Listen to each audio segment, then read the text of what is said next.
23, le verset 46, Jésus dit, Père, en tes mains, je remets mon esprit. Si c'est son esprit qui est Père, le Père à qui il remet son esprit, là, c'est qui alors? D'autres vont aller mentir encore en disant que c'est Christ qui est Dieu. Si c'est Christ qui est Dieu, 1 Corinthiens chapitre 1, le verset 3, Paul dit, Dieu est le chef de Christ. Si Christ est Dieu, le Dieu qui est le chef de Christ, là, c'est qui alors? Merci. En tout cas, je regrette, je sais pas pourquoi le frère Ibrahim commence à donner des qualificatifs. Nous avons dit du début, ça ne sert pas de donner des qualificatifs. C'est pas important, frère.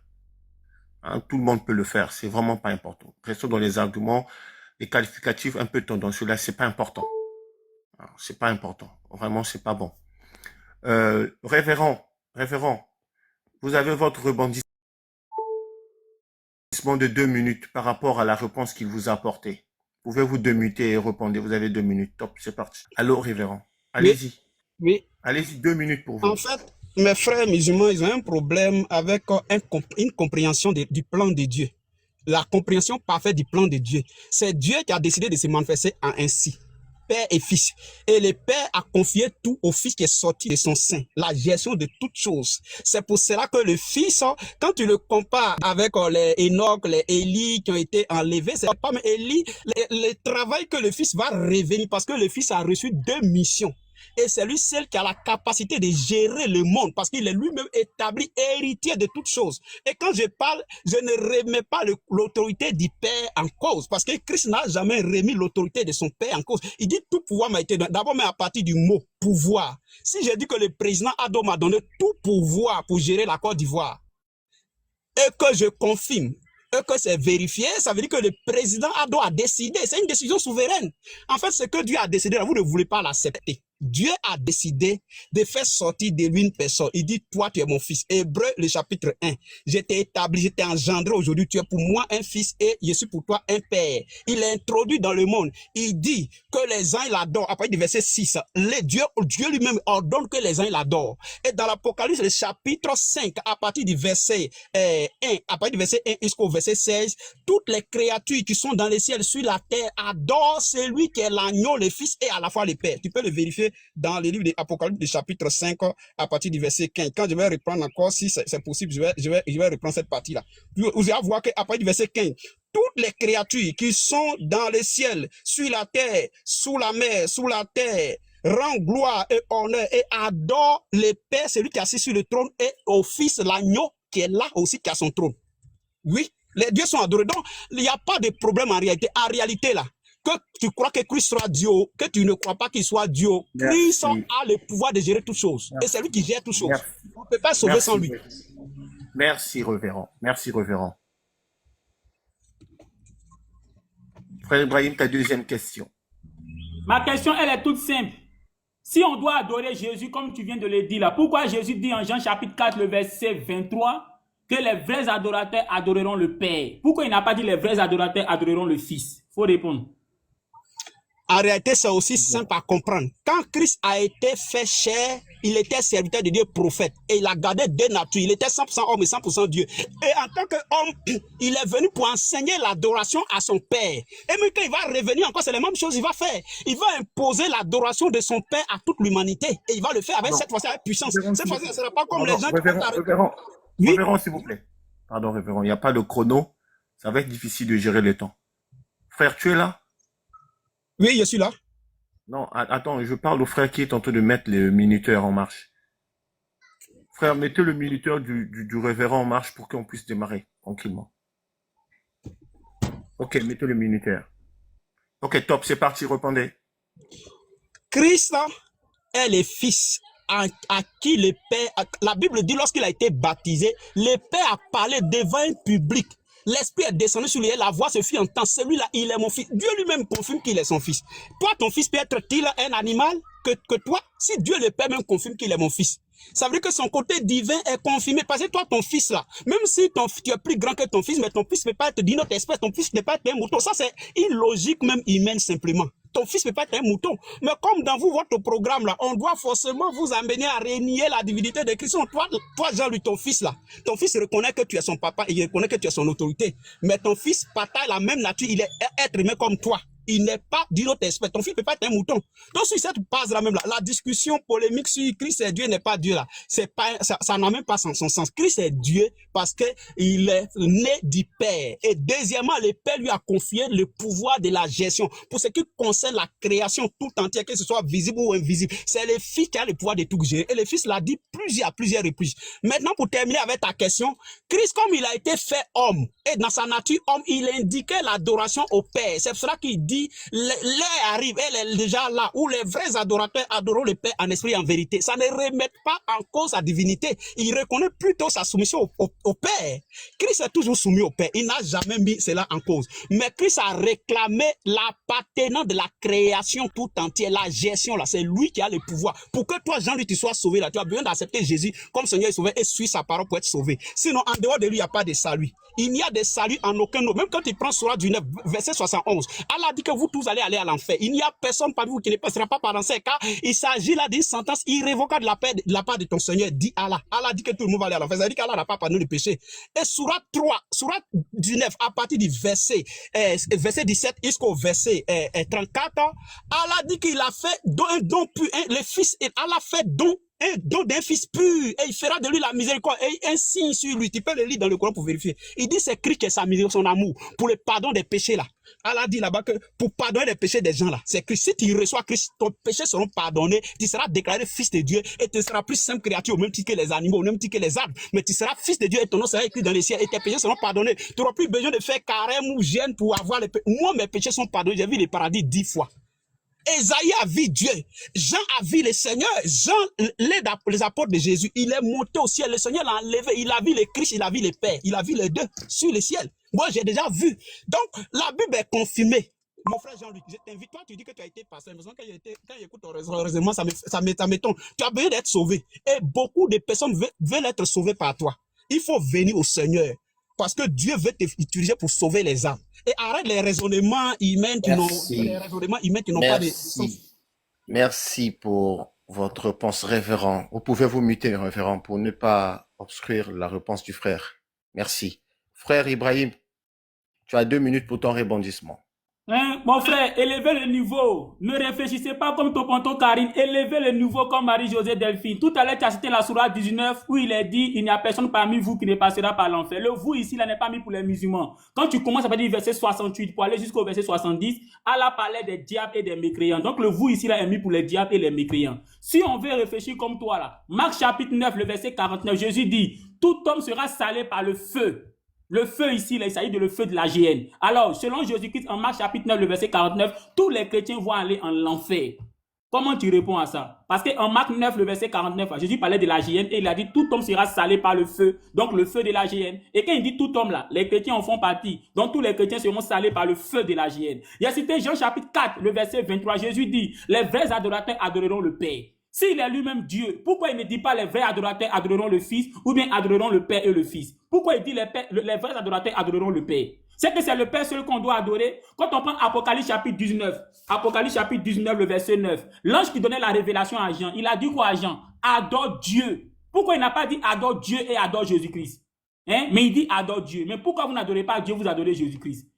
Tu dis comme ça que quand Jésus s'est baptisé, Dieu a dit, celui-ci est mon fils. Mais il est le fils de Dieu. Est-ce qu'il est Dieu? Est-ce que toi, ton fils, c'est toi? Ton fils n'est pas toi, donc le fils de Dieu n'est pas Dieu. Tu comprends? Si pour toi, fils de Dieu veut dire Dieu. Les anges qui sont appelés fils de Dieu en Genèse chapitre 2, Genèse chapitre 6, le verset 1 à 2, là. Donc, ils sont Dieu, quoi. Adam qui est appelé fils de Dieu en Luc chapitre 3, le verset 38, là. Il est Dieu, quoi. Et puis, les êtres humains qui sont appelés fils de Dieu en Matthieu chapitre 5, le verset 9, là. Ils sont Dieu, quoi. Arrêtez ça. Vous jouez trop avec l'esprit des gens. Tu dis que non, Dieu a dit à Jésus, en Hébreu chapitre 1, le verset 5 à 6, que les anges de Dieu l'adorent. Le mot adorer est polysémique. Quand tu dis à ta femme chérie, je t'adore, ça n'a pas le même sens que quand tu dis à Dieu, je t'adore. Quand tu dis à Dieu, je t'adore, c'est pour dire que tu lui rends un culte. Mais quand tu dis à ta femme chérie, je t'adore, c'est pour lui dire que tu l'aimes passionnément. Le texte de Hébreu 1, le verset 5 à 6 que tu as cité là, où on dit que les anges de Dieu adorent l'enfant là. Merci. Ici là, le mot adorer là, c'est rendre hommage. C'est rendre hommage.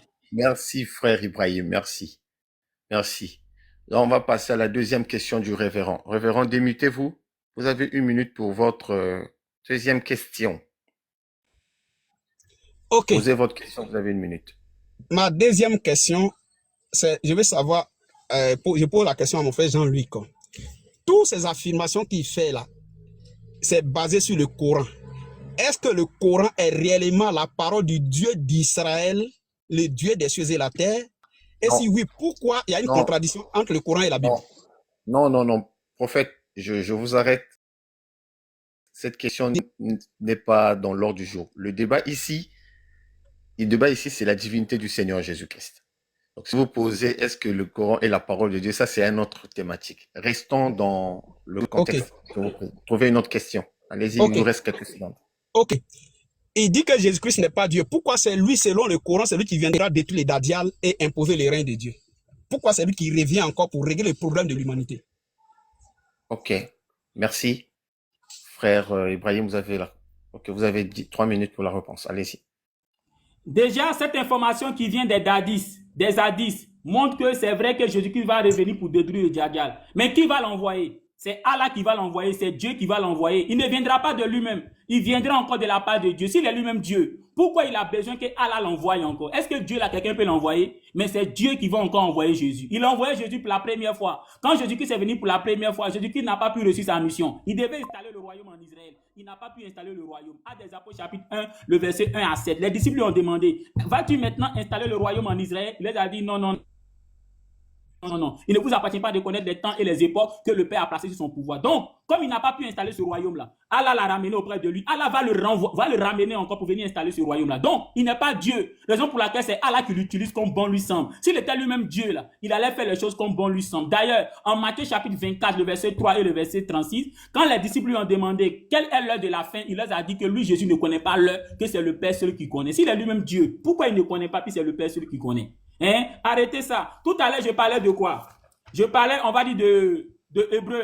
Voilà, c'est ça, de Hébreu, en disant que, en Hébreu chapitre 1, le verset 5 à 6, il est dit que tous les gens de Dieu l'adorent. Le mot adorer est un mot polysémique. Quand tu dis à ta femme chérie et t'adore, ce n'a pas le même sens que quand tu dis à Dieu je t'adore. Quand tu dis à ta femme que tu l'adores, c'est pour dire que tu l'aimes passionnément. Mais quand tu dis à Dieu que tu l'adores, c'est pour dire que tu lui rends un culte. D'ailleurs, le texte de Hébreu chapitre 1, le verset 5 à 6 là, quand tu prends dans 8 secondes, ils ont mis que tous les gens de Dieu l'adorent. Mais quand tu prends dans d'autres buts, que but français courant, ils ont mis lui rendre hommage. Tu comprends? D'ailleurs, on dit que tous les anges de Dieu l'adorent. Les anges là sont pour qu'ils sont. Tu vois, ils adorent Dieu, ils adorent Dieu. Donc ça veut dire que ici là, c'est pas une adoration au sens de lui rendre un culte, mais c'est une adoration au sens de lui rendre hommage. Le mot adorer ici, en hébreu, c'est proskuneo, ça veut dire se prosterner. Et ce mot-là, il est traduit par adorer ou bien rendre un culte quand il s'agit de Dieu, et il est traduit par rendre hommage ou bien se prosterner quand il ne s'agit pas de Dieu. Tu vois, ça c'est un coup gratuit. Si Jésus-Christ est Dieu, pourquoi Paul, en Éphésiens chapitre 1, le verset 17 à 19, il appelle Dieu le Dieu de Jésus? Quand Paul a écrit sa lettre aux Éphésiens, Jésus-Christ était au ciel. Donc, on suppose que Jésus-Christ a repris sa position de Dieu. Pourquoi en Éphésiens chapitre 1, le verset 17 à 19, il dit que Dieu est le Dieu de Jésus-Christ? Et pourquoi en Apocalypse chapitre 3, le verset 12, Jésus-Christ étant au ciel, dit qu'il a son Dieu? S'il est lui-même Dieu, pourquoi il est au ciel et puis il dit qu'il a son Dieu? Élevez le niveau. Ne faites pas comme Topanto Kani, réfléchissez comme Marie-Josée Delphine. Vous allez devenir musulman, vous allez adorer le seul vrai Dieu. Jésus a dit en Marc chapitre 12, le verset 28 à 29, écoute Israël, l'Éternel, notre Dieu. Quand il dit notre Dieu là, c'est que c'est son Dieu aussi à lui, Jésus-Christ. Adorez le Dieu d'Israël qui est le Dieu de Jésus. Jean chapitre 17, le verset 3, Jésus dit au Père, tu es le seul vrai Dieu et moi, Jésus, je suis ton envoyé. S'il est l'envoyé de Dieu, c'est qui n'est pas Dieu. Est-ce que Dieu là, quelqu'un peut l'envoyer? Non, mais c'est Dieu qui envoie les gens. Voilà pourquoi ils vont envoyer Jésus-Christ encore pour détruire. Merci frère Ibrahim pour ta réponse des 3 minutes. Révérend, si vous êtes prêt, vous avez 2 minutes pour le rebondissement par rapport à la réponse qu'il vous a apportée. Vous êtes prêt? Ok, oui, je suis prêt. Allez-y. Je ris quand je vois les commentaires et puis tout ce que Jean-Luc dit, parce que en fait, excusez-moi pour l'expression, moi j'ai l'impression que les musulmans sont lobotomisés. Ça veut dire qu'il y a un travail qui est fait afin que votre système cognitif soit qu'on appelle bloqué et empêché de comprendre les choses de façon simple. Dieu le Père a décidé de faire sortir Christ de lui. Christ qui était en son sein. Il l'a fait sortir de lui et par qui il a créé toutes choses et il a établi l'héritier de toutes choses. C'est Christ qui gère toutes choses. C'est pour ça que Christ dit, tout pouvoir m'a été donné. Christ, quand il était venu sur terre, là, sa mission, ce n'est pas de se faire adorer ou de montrer qu'il est Dieu. Il est venu indiquer le Père et il reviendra encore sur terre pour indiquer le règne du Père. L'un de ses mandats consiste à imposer le règne du Père. Premier mandat, c'est sauver l'humanité par son sang. Deuxième mandat, c'est imposer le règne du Père. Quand Christ va revenir encore là, vous qui raisonnez là, il va vous bocher, hein? C'est bon, il parle un peu de nous là. Il va vous, oh my God. En réalité, le salut ne peut pas, vous allez raisonner, vous allez être tellement éloquent sur le plan verbal, vous allez faire des élucubrations, vous allez faire tellement de discours éloquents, mais en réalité, vous n'êtes pas sauvé. On est sauvé par Christ. Si tu ne reçois pas Christ, tu ne seras pas sauvé. C'est Christ qui a reçu le pouvoir de pardonner le péché de l'humanité. C'est pour cela que Dieu a montré des signes particuliers sur lui, des signaux. Christ est le sauveur de l'humanité. Que vous croyez ou pas, je n'ai aucun pouvoir pour vous convaincre, mais je suis venu vous annoncer que le chemin du salut se passe en Christ. Car le Dieu qui a sauvé les hommes, il a annoncé Christ dans la Bible, que le Fils de Dieu devait naître pour sauver son peuple Israël et sauver l'humanité. Et Christ a sauvé l'humanité. Jean-Luc, Jésus t'aime. Tous ceux qui m'écoutent ici, Jésus vous aide. Il veut vous sauver, il veut vous donner la vie éternelle. C'est Christ qui a le pouvoir et Dieu le Père a décidé de lui confier toute la gestion de toutes choses. C'est pour cela que le Coran même dit, lorsqu'Allah, on voulait les crucifier, Allah l'a enlevé. Mais les autres prophètes, ils sont morts. Allah n'a rien fait. Mais pour Christ, Allah l'a enlevé. Ça ne vous dit pas quelque chose? Merci, révérend. Merci, révérend. Merci, révérend.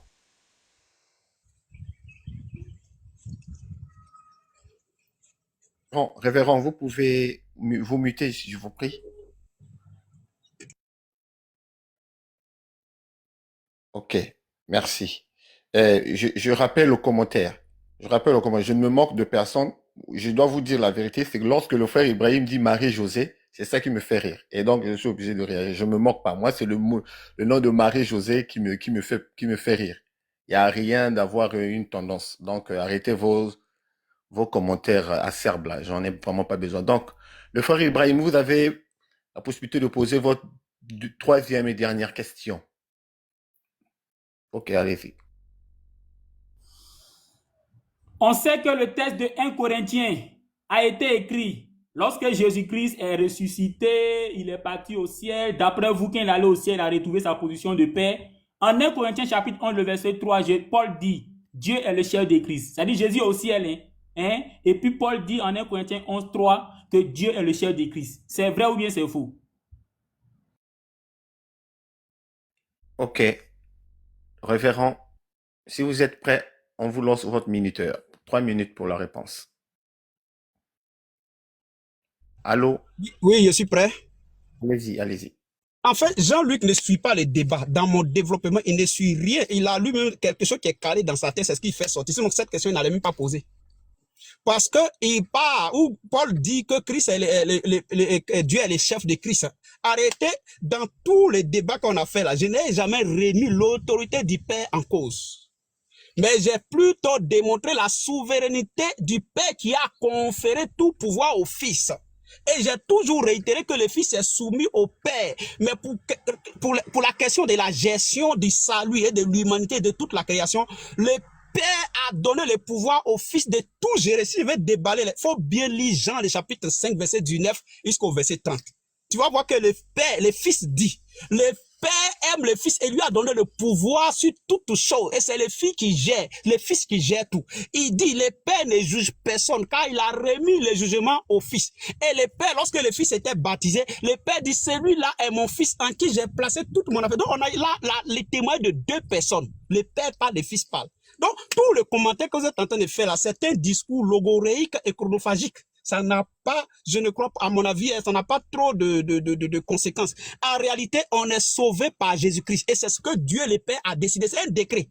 Même le Coran, sourate du 9, les versets 1 jusqu'au verset 34, là, Allah dit que c'est une décision souveraine depuis dans le ciel. Quand Marie a demandé, mais comment cela va se faire? Il dit c'est une décision déjà arrêtée dans le ciel. Affaire de Jésus-Christ, c'est une décision déjà arrêtée dans le ciel. C'est pour cela qu'il a fait des grands miracles et Allah n'a pas remis cela en cause.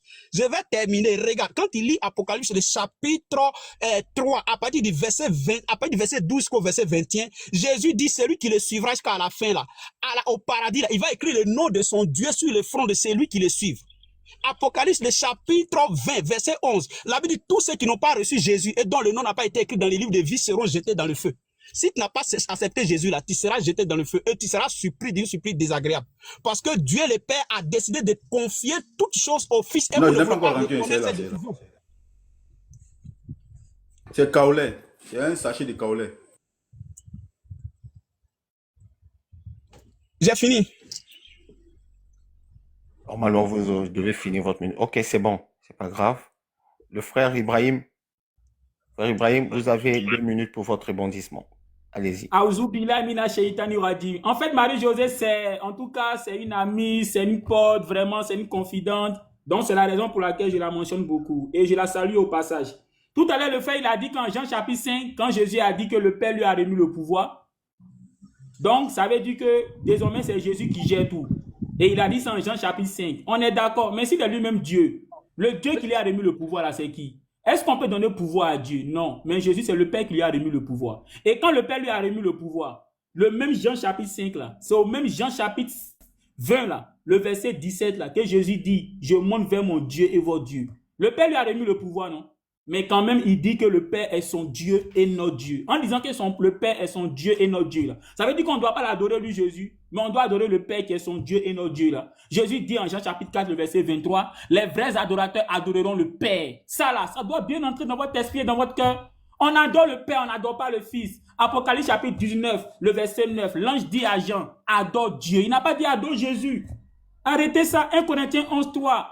Paul dit Dieu est le chef de Christ. Quand Paul a écrit sa lettre aux Corinthiens, là, Jésus est déjà au ciel, il est glorifié tout.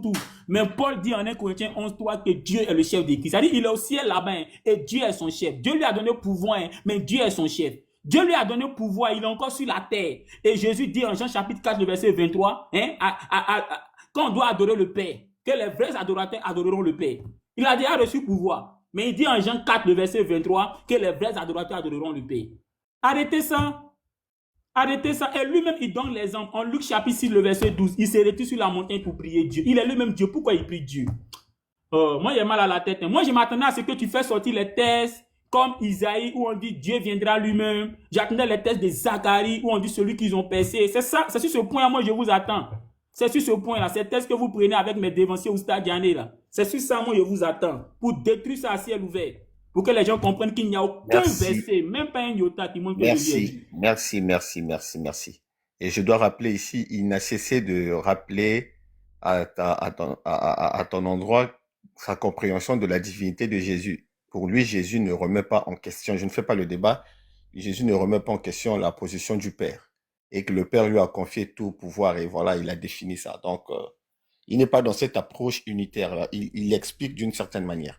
Et donc, Révérend, vous avez 2 minutes pour votre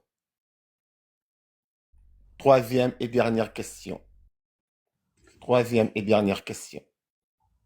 Allez-y, Vous avez 1 minute. Ma question est de savoir, frère Jean-Luc, tu as pris beaucoup de versets dans la Bible pour contredire la divinité de Jésus-Christ. Est-ce que Jésus-Christ est né du Père ou non?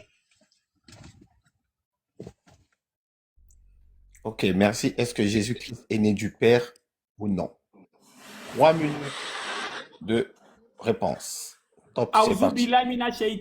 Non, il n'est pas né du Père. Il a été créé par le Père, mais il a été créé miraculeusement. 1 Corinthiens chapitre 15, le verset 46, Paul dit Jésus-Christ est comme Adam.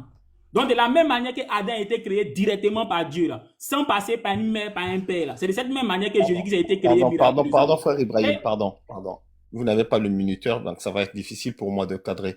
Frère, le minuteur, je t'en prie. Frère Garizem. Ok, top, c'est parti. Je dis, il a été créé miraculeusement et non qu'il est sorti du Père dans le sens que vous comprenez là, comme un enfant qui sort de sa mère. Non. Hébreux chapitre 10, le verset 5, Jésus dit, tu n'as voulu ni sacrifice ni holocauste, mais tu m'as créé un corps. Donc c'est Dieu qui lui a créé un corps par le Saint-Esprit. Luc chapitre 1, le verset 32 à 34. Dieu a utilisé sa puissance, le Saint-Esprit, pour le créer.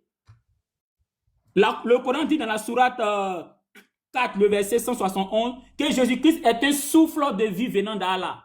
Donc, Jésus-Christ, là, c'est un souffle de vie que Allah a mis en Marie. C'est de cette même manière que Adam a été créé. Quand tu prends la sourate 15, le verset 29, Adam aussi est un souffle de vie. C'est pour ça que ta Bible dit en 1 Corinthiens 11, le verset 45, que Jésus est comme Adam. Si tu as compris que Paul dit qu'il est comme Adam, c'est que tu as tout compris. Adam n'est pas Dieu, non. Jésus est comme Adam, non. C'est que Jésus n'est pas Dieu. Il n'est pas Dieu en miniature, il n'est pas Dieu en je ne sais quoi. Il n'est pas Dieu. Quand tu prends le texte, on va dire de sourate chapitre 3, le verset 39, cette sourate dit un peu comme l'apôtre Paul en 1 Corinthiens 15, le verset 45, en disant que pour Allah, Jésus-Christ est comme Adam. Hein? Donc Jésus-Christ là, il est celui-là qui a été créé comme Adam, en ce sens qu'il a été créé directement par Dieu, c'est tout, mais il n'est pas Dieu. Maintenant ce Jésus-là lui-même dit, en Jean chapitre 20, le verset 17, qu'il a son Dieu qui est aussi notre Dieu. Pour quelqu'un qui aime Jésus, il va dire, ah, comme Jésus a son Dieu qui est notre Dieu là. Donc on va adorer le Dieu de Jésus qui est notre Dieu là. Mais pour quelqu'un qui est un idolâtre, pour quelqu'un qui est un animiste moderne, il va dire non, non, n'adorons pas le Dieu de Jésus, mais adorons Jésus lui-même. Voilà, là comme ça là, on deviendra de bons idolâtres. Jésus dit, il faut adorer le Père seul. Jean chapitre 4, le verset 23, les vrais adorateurs adoreront le Père. Vous vous dites non, on va adorer le Fils. En fait, vous êtes comme les animistes qui adorent la création au lieu d'adorer le Créateur. Et ils adorent l'eau, ils adorent boire, ils adorent arbre. Vous adorez aussi celui-là que Dieu a envoyé au lieu d'adorer Dieu qui l'a envoyé. Vous voyez que vous êtes même chose, non? C'est pour ça que la plupart des occultistes disent, nous et puis les chrétiens, là, c'est la même chose. Seulement, ils ont un mot qu'ils utilisent là. C'est pas le même égrégore. J'espère qu'ils connaissent bien égrégore. Sinon, on est la même chose. Vous êtes la même chose. Ah, j'ai le temps encore. Donc, ce que je voulais dire, tu dis que Jésus-Christ n'est pas mort. Oui, tu connais Enoch. Ta Bible dit que Enoch n'est pas mort. Tu connais Élie. Ta Bible dit que Élie n'est pas mort. Dieu les a enlevés. Donc si pour toi Jésus est Dieu parce qu'il n'est pas mort, c'est que Enoch est Dieu, c'est que Élie est Dieu. Qu'est-ce que tu as dit encore? J'ai encore du temps, je m'arrête là. Ah, j'ai encore du temps. D'accord. Tu as parlé de Apocalypse chapitre 5, le verset 1 à 13. Bon, ça, je vais penser en conclusion, Inch'Allah.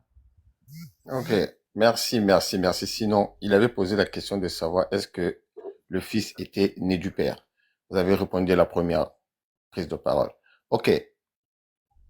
Révérend, si vous êtes prêt, vous avez 2 minutes pour votre rebondissement. Ok, bon, vous savez, le débat entre l'islam et le christianisme, c'est un débat qui ne date pas d'aujourd'hui, hein, parce que l'islam s'est arrangé pour ne pas accepter les plans réels de Dieu. Bon, comme c'est la série des questions, peut-être c'est terminé, mais je vais dire quelque chose. En réalité, Jésus-Christ est le Fils de Dieu. Et toi, Jean-Louis, ton fils ne peut jamais être un animal. Sur ce point-là, il faut être d'accord avec moi. Ton fils ne peut jamais être un animal. Parce qu'il ne faut pas comparer l'autorité d'avec les natures. Tu peux être plus grand que ton fils, mais ton fils, il est toujours homme. Donc, en réalité, on va beau remettre la divinité de Christ, c'est zéro. Christ règne et il régnera. Christ est adoré sur terre. Les gens, ils l'ont adoré sur terre. Hébreu, le chapitre 1 qu'on a lu, le verset 6 là, Dieu le Père a donné l'ordre qu'il soit adoré par les anges. Et Apocalypse, le chapitre 5 qu'on a lu là, quand il lit tout le texte, tu vas voir qu'il est adoré au même titre que le Père. Et les deux sont adorés, les deux sont au ciel, les deux sont là. Jésus-Christ assis à la droite du Père. Parce que Dieu le Père Jésus-Christ est le bébé chou du Dieu le Père. Et c'est par lui que le salut est donné à l'humanité. Il n'y a de salut en aucun autre. Jésus lui-même, il a dit dans Matthieu chapitre 24, verset 11. Après, pendant qu'il avait fini, qu'il voulait partir, il a dit aux disciples, plusieurs faux prophètes viendront sous mon nom et ils tenteront de séduire les élus. Mais heureusement, gloire soit rendue à Jésus de ce qu'il m'a sauvé mon nom écrit dans le livre de vie. Et je vais lancer un appel à tous ceux qui n'ont pas encore reçu Jésus-Christ. En réalité, si vous n'avez pas reçu Jésus-Christ, Dieu vous considérera comme des coupables et des rebelles. Si tu refuses d'accepter Jésus-Christ, c'est une décision souveraine de Dieu le Père. Si tu décides de ne pas le suivre, tu es rebelle à Dieu. Peut-être qu'en le disant, c'est un peu difficile. Mais c'est une décision souveraine. C'est pour ça que Dieu a mis un signe particulier sur Jésus. Par des miracles, Jésus a parlé, il a dit, mon Père, là, il m'a tout donné. Si vous me tuez, 3 jours suffirait pour que je ressuscite. Il dit tout ce que que le Père fait, le Fils a le pouvoir de le faire. Le Père guérit, le Fils guérit. Et il démontrait cela. Et la Bible dit qu'à sa cause de cela que les Juifs l'ont saisi et l'ont crucifié, mais il est ressuscité au troisième jour. Et il est vivant dans les cieux. Et c'est lui qui sauve. Merci, révérend. Merci, révérend. Merci. Il vous reste 5 minutes de conclusion. Donc, révérend, pour vous muter, on va donner le loisir au frère Ibrahim pour qu'il fasse sa conclusion.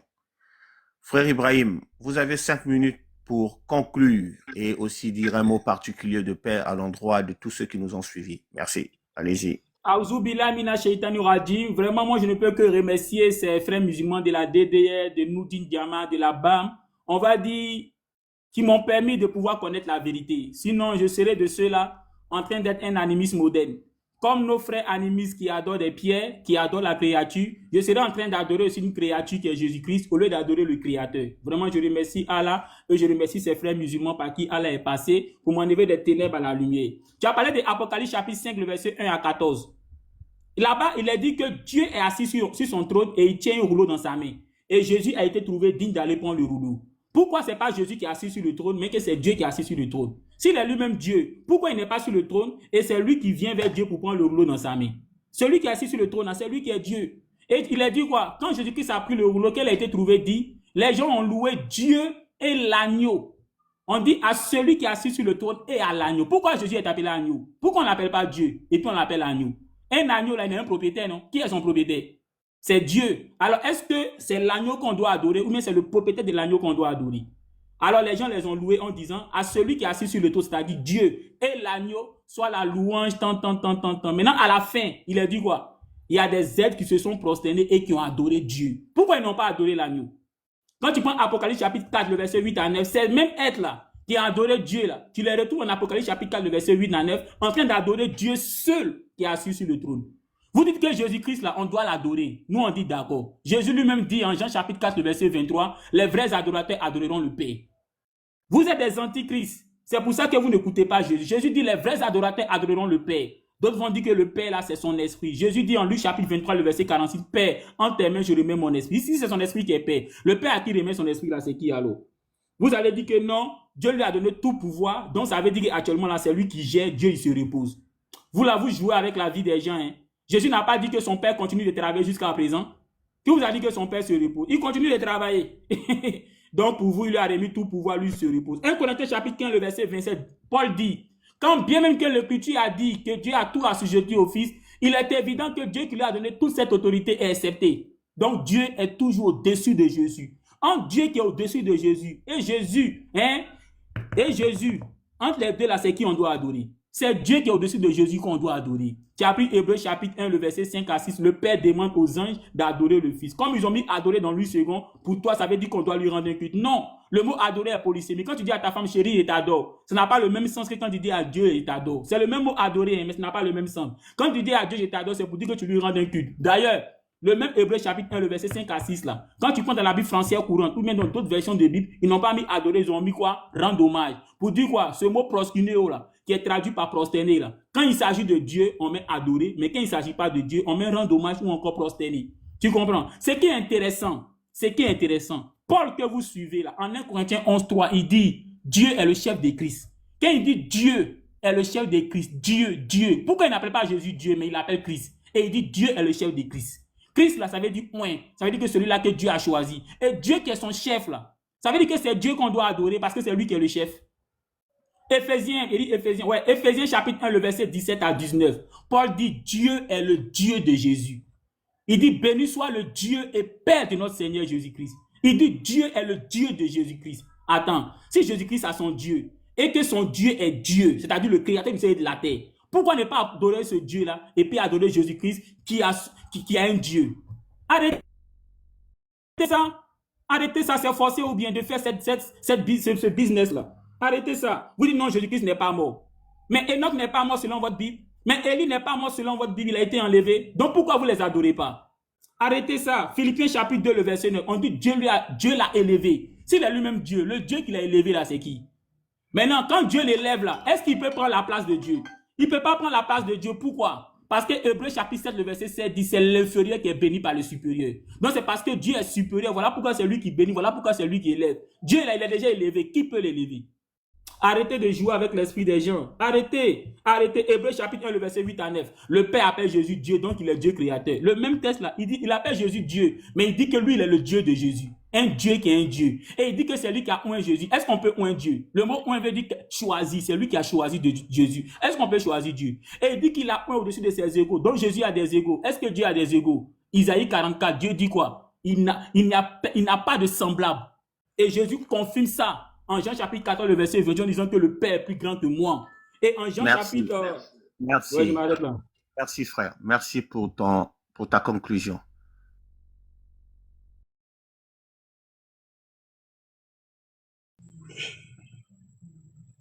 Vous avez 5 minutes, révérend, pour votre conclusion. Allez-y. Ok, mettez le chrono. Ok, pour conclure, je voulais d'abord dire merci à Dieu, puis dire merci à tout le monde, et dire merci à mon frère Jean-Louis. Mais le problème, c'est qu'il faut étudier le côté linguistique, le côté français, et puis va voir le côté Dieu là. Dieu, c'est pas une fonction, ça désigne un être, c'est un nom propre, et c'est un nom aussi commun. Donc, va vérifier ça. Il y a beaucoup de choses que tu as dites. Je lis Apocalypse chapitre 5 à partir du verset 8 pour tirer ma conclusion. Au verset 8, Apocalypse chapitre 5.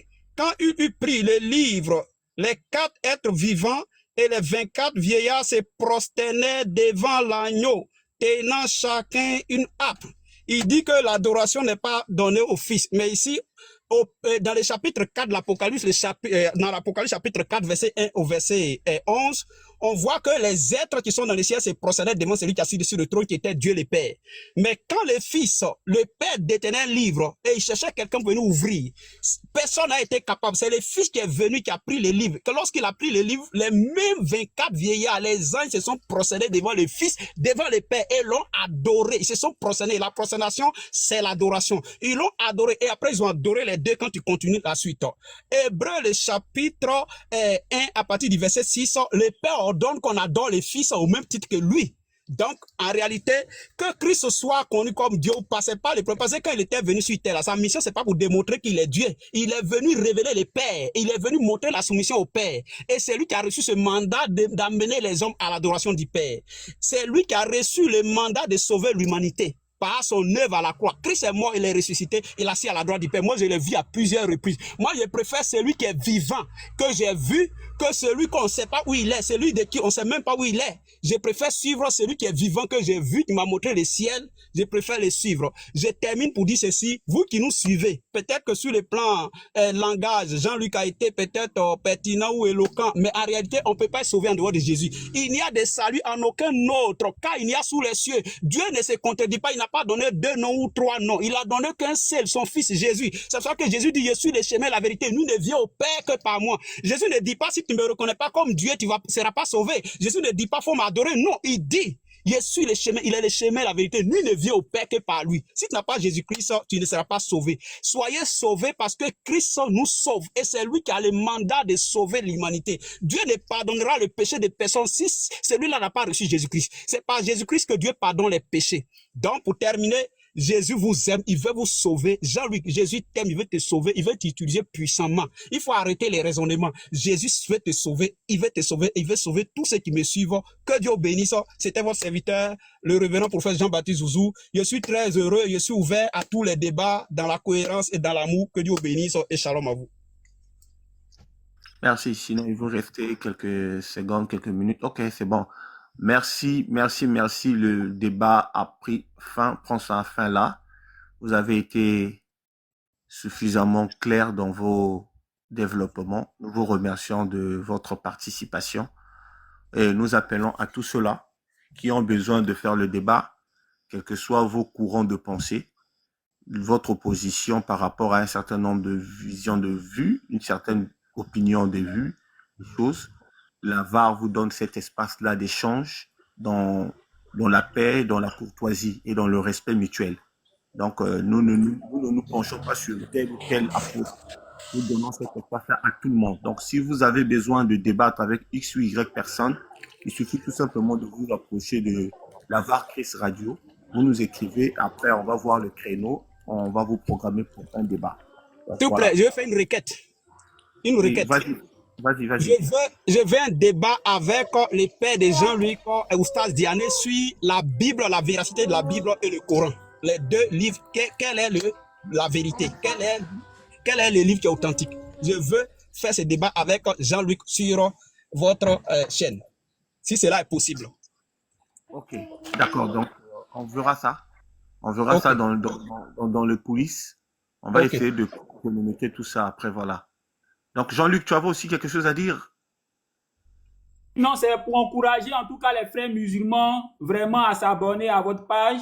Il faut dire que vous êtes une très bonne plateforme. Vous êtes exactement comme Rules. Ici, il n'y a pas d'injure, il n'y a pas d'invective. Vraiment, c'est bien. C'est bien. Et donc, il faudrait qu'ils s'abonnent. Là, comme ça, s'il y a des débats entre les frères musulmans et les frères chrétiens, ou bien entre les frères musulmans avec les animistes, ils puissent voir combien de fois l'islam est la vérité et glorifier Allah. Vraiment, vraiment, merci pour ce message, pour faire comprendre à la communauté musulmane. La VAR n'est pas érigée contre une seule personne. C'est vrai que la VAR est un mouvement apologétique qui défend aussi la foi en Christ.